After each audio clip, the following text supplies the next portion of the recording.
बीजक कहरा प्रकरण के पहले कहरा में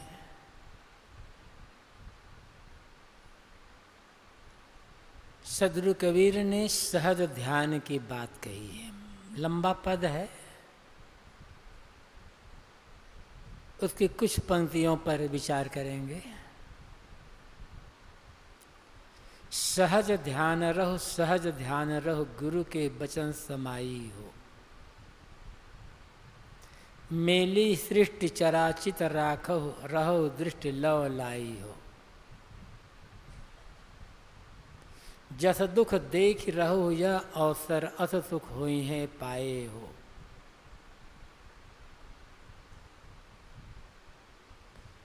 लंबी पद लंबा है। साहब कहते हैं कि सहज ध्यान में रहो और गुरु के वचनों में लीन हो जाओ।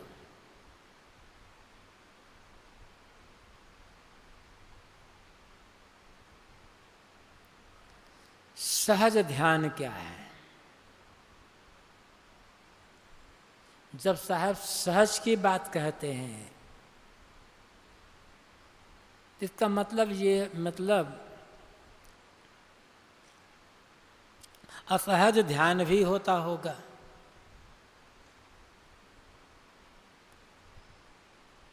दुनिया में हर चीज का प्रतिरोधी है। सुख है तो दुख है, दिन है तो रात है, प्रकाश है तो अंधकार है, अनुकूलता है प्रतिकूलता है, स्त्री है तो पुरुष है,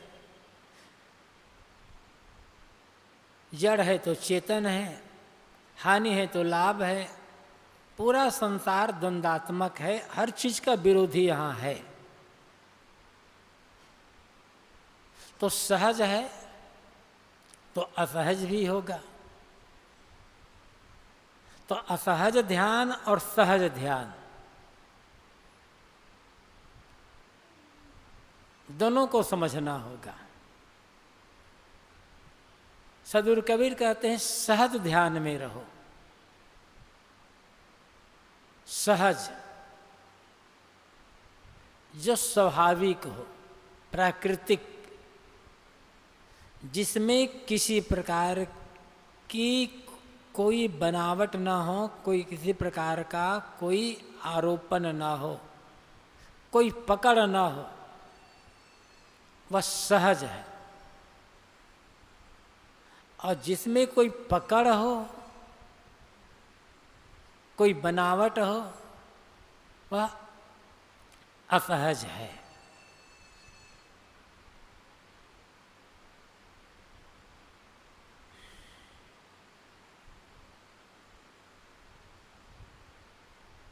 लेकिन ये समझना होगा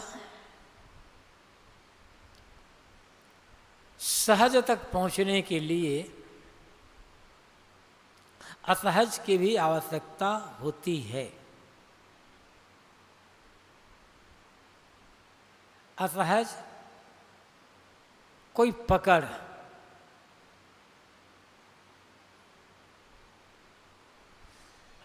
पहले ये समझना होगा सहज ध्यान। सहज ध्यान क्या है? जैसा कि आपको बताया गया है,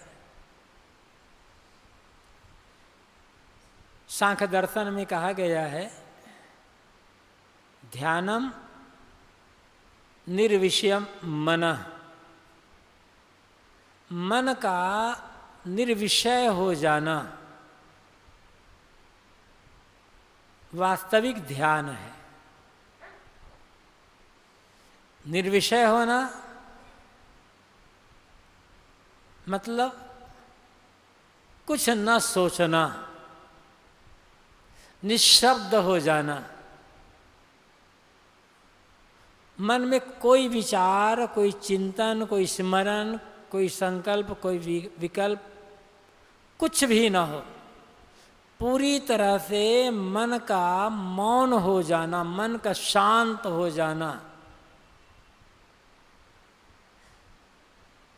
ये ध्यान है।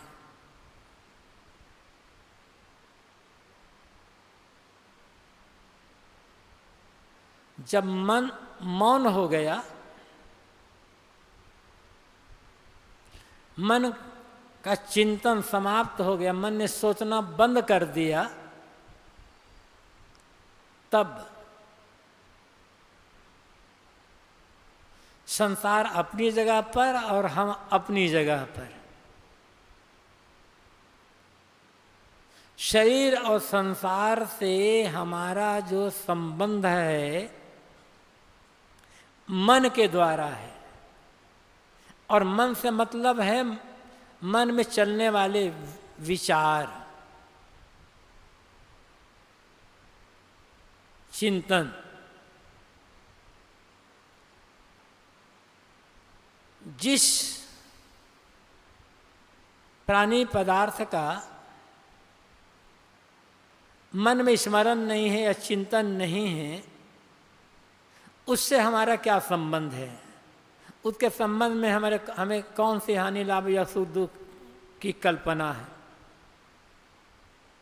जब सोचते हैं किसी के बारे में, किसी की याद आई, तब फिर होता है वो अच्छी चीज़, वो अच्छी है या बुरी है।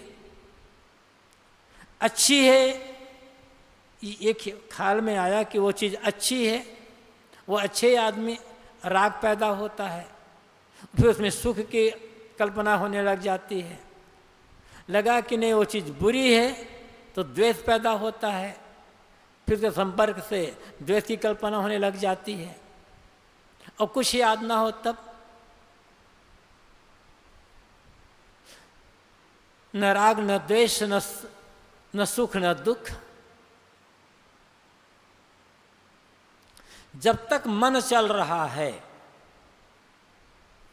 सोच रहा है, तब तक संसार से हमारा संपर्क संबंध बना हुआ है,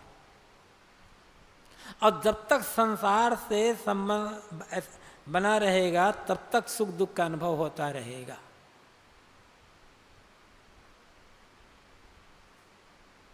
क्योंकि उसमें हम एक कल्पना कर लेते हैं राग और द्वेष की, और यदि संसार व्यवहार के लिए शरीर संसार का चिंतन हो रहा है, किंतु राग द्वेष की भावना से ऊपर उठ करके हो रहा है, तब सुख दुख का अनुभव नहीं होगा।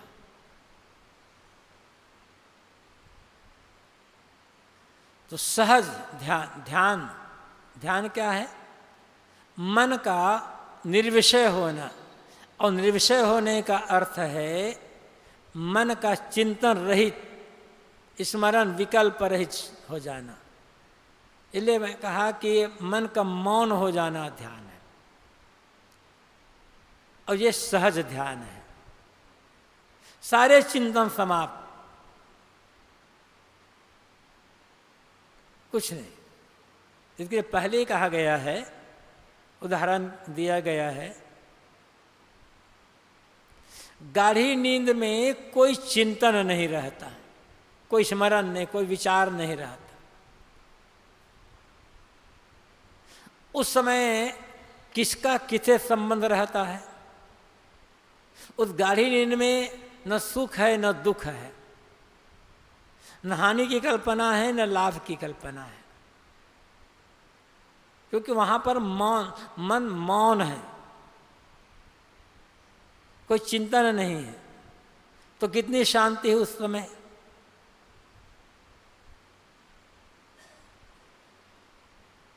ऐसे ही जागते जागते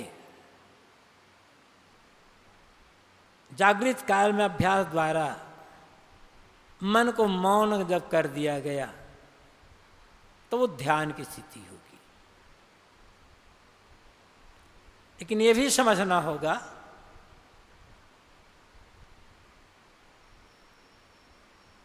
कि ये जो दशा होती है कुछ समय ही रह सकती है। जो विशेष अभ्यासी पुरुष हैं, जो अधिक साधना परायण हैं, वे घंटा 2 घंटा 4 घंटा रह सकते हैं इस दशा में। जिनका अभ्यास कम है, जिनकी साधना थोड़ी कम है, वो थोड़े समय रहेंगे। बाकी समय व्यवहार रहेगा। और व्यवहार को देखा किया नहीं जा सकता, तो लोगों से मिलते जुलते, काम धाम आदि करते, व्यवहार करते, मन का राग द्वेष से ऊपर उड़ जाना, कहना चाहिए कि मन में कोई विकारी भाव ना आना,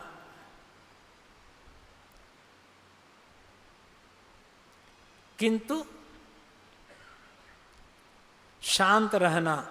और विचार आए तो सद्विचार आए मन में। तो ये भी व्यवहार काल का एक ध्यान होगा। मतलब लोभ ना हो, मोह ना हो, क्षोभ ना हो, चीजें कम होगी, ज्यादा होगी, कुछ अनुकूल रहेंगे, कुछ प्रतिकूल रहेंगे, सब तो होगा, लेकिन लोभ क्षोभ से रहित हो मन, हानि लाभ की कल्पना से रहित, जब जो है जैसा है बस, क्योंकि जो हो गया उसे बदला नहीं जा सकता। जो करना सावधानी पूर्वक करना है, जो करना है विवेक पूर्वक करना है, फिर जो है सो है। तो इस प्रकार से लोभ क्षोभ राग द्वेष से ऊपर है मन, जो इनसे मुक्त है, अब व्यवहार हो रहा है, काम धाम हो रहा है, तो वो भी एक प्रकार का ध्यान है, आपका चलता फिरता ध्यान है। उस समय मन से काम लिया जाएगा, क्योंकि मन से हम काम ही ना लें तो हम व्यवहार का कुछ काम नहीं कर सकेंगे। तो सहज ध्यान अभ्यास काल में जब बैठते हैं तब मन का निर्विचार हो जाना, कोई विचार मन में ना होना, और व्यवहार में जब है तब मन में कोई विकार न रहना, ये हमारा सहज ध्यान है। असहज ध्यान क्या है? कोई पकड़ रखना, जैसे कहा गया कि सांस देखने की बात, क्योंकि सांस की पकड़ है यहाँ पर, और इसकी आवश्यकता है चंचल मन को एकाग्र करने के लिए। ये लक्ष्य नहीं है, ये एक साधन है। सांस देखना साध्य नहीं है, साधन है। कुछ लोग ज्योति देखते हैं, आंख बंद कर ज्योति देखते हैं, यहाँ पर जहाँ पर देखते हैं। कुछ लोग नाद सुनते हैं, कुछ लोग अपने गुरु या अपने इष्ट के चित्र को देखते हैं आंख बंद करके, कुछ लोग बिंदु ध्यान करते हैं। ये सब असहज है, एक साधन है मन को ठहराने के लिए।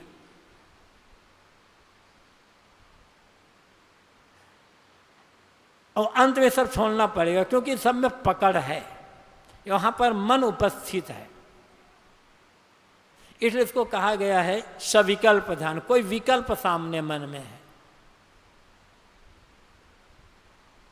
अब जब कोई विकल्प ना रह जाए तब निर्विकल्प समाधि की बात आती है, निर्विकल्प ध्यान की बात आती है। उस निर्विकल्प जो समाधि, जैसे योग दर्शन में निर्विकल्प समाधि जो जैसे कहा गया है, उसे सदगुरु कबीर ने सहज समाधि कहा है या सहज ध्यान कहा है। यहाँ साहब कहते हैं कि सहज ध्यान रहो, तुम सहज ध्यान में रहो, सहजता।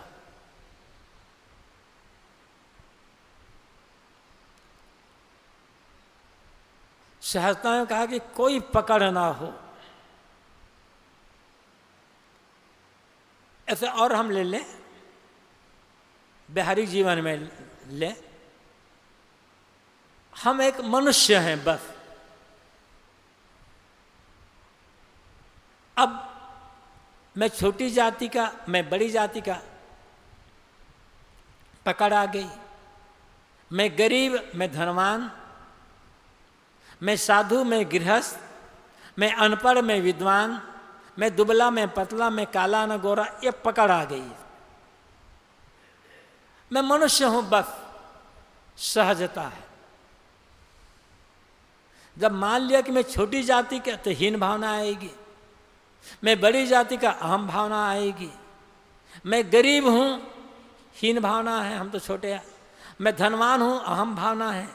फिर मनुष्यता गायब हो जाती है। अनपढ़ हो, विद्वान हो, धनी हो, गरीब हो, काला हो, गोरा हो, ठिगना हो, लंबा हो, छोटी जाति का, बड़ी जाति का, गुरु है, शिष्य है,